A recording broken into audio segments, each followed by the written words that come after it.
Hello friends, study classes के YouTube channel में बहुत बहुत स्वागत करते हैं। फ्रेंड्स, आज के इस वीडियो में हम लोग पढ़ेंगे कि वाटर ट्यूब बॉयलर और फायर ट्यूब बॉयलर में कुछ मेन डिफरेंस होते हैं। वो कौन कौन से डिफरेंस होते हैं, किस बेसिस पर डिफरेंस को मेजर किया जाता है। तो फ्रेंड्स, यदि आप लोग अभी तक स्टडी क्लासेस के यूट्यूब चैनल को सब्सक्राइब नहीं किए हों तो चैनल को वीडियो देखने के बाद अच्छा लगेगा तो ज़रूर सब्सक्राइब कीजिएगा और अपने दोस्तों के बीच शेयर भी कीजिएगा। चलिए चलते हैं अपने टॉपिक पर। तो फ्रेंड्स, सबसे पहले हम यहाँ पर देखेंगे कि जो बॉयलर होता है वह किस लिए यूज किया जाता है। तो स्टीम जनरेशन के लिए यूज किया था। और स्टीम जनरेशन कैसे किया जाता है, तो कोई लिक्विड है मेन रूप से, जैसे वाटर हो गया, वाटर को हीट प्रोड्यूस करके वाटर से स्टीम को जनरेट किया जाता है। तो जो स्टीम जनरेट करने की बॉयलर होती हैं वो मुख्य रूप से दो होती हैं। पहला होता है फायर ट्यूब बॉयलर और वाटर ट्यूब बॉयलर। और भी अनेक प्रकार की होती हैं, लेकिन मेन रूप से दो ही प्रमुख होती हैं, फायर ट्यूब बॉयलर और वाटर ट्यूब बॉयलर। तो पहले हम डिफाइन करेंगे कि फायर ट्यूब बॉयलर किसे कहते हैं और वाटर ट्यूब बॉयलर किसे कहते हैं। तो फ्रेंड्स, दिया है the main difference between fire tube and water tube boiler is that in fire tube boiler hot flow gases passes through tubes and water surrounded them. यानी यहाँ पर जो फायर ट्यूब बॉयलर होता है उसमें क्या होती हैं, हॉट फ्लो गैसेस जो होती हैं वह ट्यूब के अंदर फ्लो करती हैं, और वाटर जो होता है वह किस में होता है, जो हमारा क्लोज्ड वेसल होता है उसमें दो पार्ट्स होती हैं। एक होती है ट्यूब होता है और एक जो हमारा होता है वह सेल होता है। यानी ट्यूब्स में, फायर ट्यूब बॉयलर में ट्यूब्स में हॉट गैसेस फ्लो करेंगी, और जो हमारा सेल होगा, सेल में क्या होगा, वाटर होगा। यानी आउटसाइड इन ट्यूब्स वाटर होगा और इनसाइड फायर हॉट गैसेस होंगी। और वाटर ट्यूब बॉयलर्स में क्या होते हैं, इसके जस्ट विपरीत होते हैं। जो वाटर्स होते हैं वह पाइप में फ्लो करते हैं, और हॉट गैसेस क्या होती हैं, आउटसाइड इन ट्यूब होती हैं, आउटसाइड ऑफ ट्यूब होती हैं। यहाँ पर हमें आशा है कि आप लोगों को समझ में आया होगा। एक बार और देखते हैं। हॉट गैसेस फ्लो करेंगी पाइप्स में तो उसे क्या बोलेंगे, फायर ट्यूब बॉयलर बोलेंगे। यदि वाटर फ्लो करेगी पाइप्स में तो उसे फायर ट्यूब बॉयलर बोलते हैं। अब मुख्य रूप से इसमें क्या डिफरेंसेस हैं, तो यहाँ पर अलग अलग हम यूजेज के आधार पर देखेंगे। तो पहला जो हमारा है, position of water and hot gases, इसमें क्या डिफरेंस है। तो hot gases inside the tubes and water outside the tubes किसमें होता है, फायर ट्यूब बॉयलर में होता है। हॉट गैसेस जो होती हैं इनसाइड द ट्यूब्स होती है और वाटर आउटसाइड द ट्यूब्स होता है। वाटर ट्यूब बॉयलर में क्या होते हैं, तो water inside the tubes and hot gases outside the tubes. यानी जो वाटर होगा वह ट्यूब्स के अंदर फ्लो करेंगी और हॉट गैसेस ट्यूब्स के बाहर रहेंगी। नेक्स्ट है हमारा ऑपरेटिंग प्रेशर के आधार पर। तो जो हॉट गैसेस होंगी, जो फायर ट्यूब बॉयलर्स होंगी उसकी प्रेशर जो होती है लिमिटेड होती है टू 25 बार, और वाटर ट्यूब बॉयलर में जो होगी वह होगी 125 बार से अधिक प्रेशर होगी।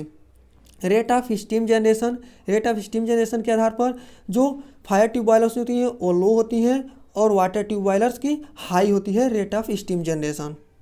नेक्स्ट है suitability, not suitable for longer power plant. जो फायर ट्यूब बॉयलर्स होते हैं वह ज़्यादा समय के लिए सूटेबल नहीं होती हैं किसी भी पावर प्लांट के लिए, और वाटर ट्यूब बॉयलर्स लॉन्ग से लॉन्ग यानी ज़्यादा से ज़्यादा समय तक के लिए यह टिकाऊ होता है। वाटर ट्यूब बॉयलर्स किसी भी प्लांट के लिए ज़्यादा समय तक यह टिक सकता है।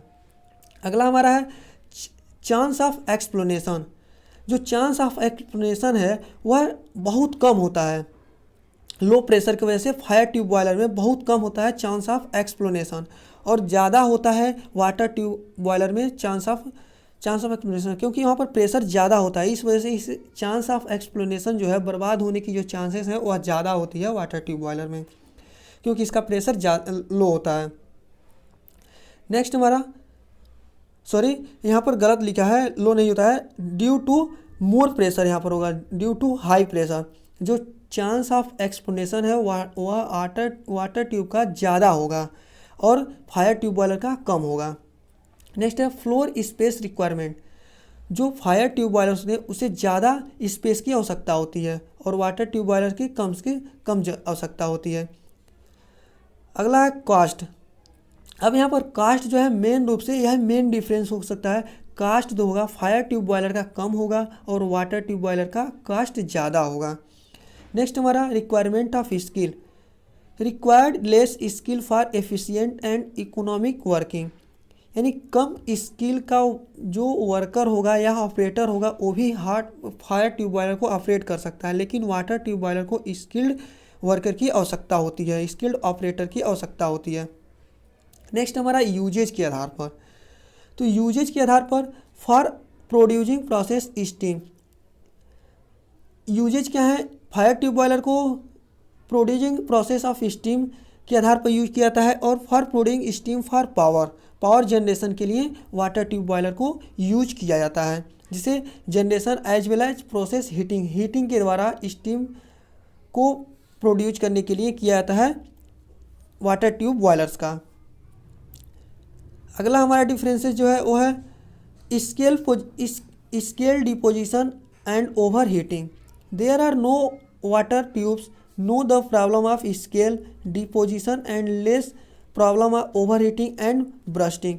जो फायर ट्यूब बॉयलर्स होंगे इसके बहुत ही कम चांस होंगे जो ओवर हीटिंग होने की प्रॉब्लम सामने आएगी, लेकिन वाटर ट्यूब बॉयलर्स में अधिक चांस होंगी, अधिक पॉसिबिलिटी है कि वह ओवर हीटिंग हो सकता है।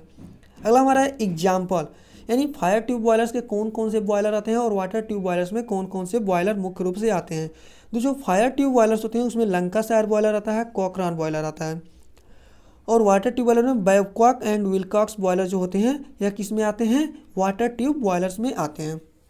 तो फ्रेंड्स हम आशा करते हैं कि आप लोगों को ये वीडियो अच्छे से समझ में आया होगा, और अभी तक यदि स्टडी क्लासेस की यूट्यूब चैनल को आप लोग सब्सक्राइब नहीं किए तो आप इस चैनल को सब्सक्राइब कर लीजिए, और अपने दोस्तों के बीच वीडियो अच्छा लगे तो शेयर ज़रूर कीजिए। थैंक यू फ्रेंड्स, वीडियो देखने के लिए। मिलते हैं फिर से अगले वीडियो में, तब तक के लिए जय हिंद जय भारत।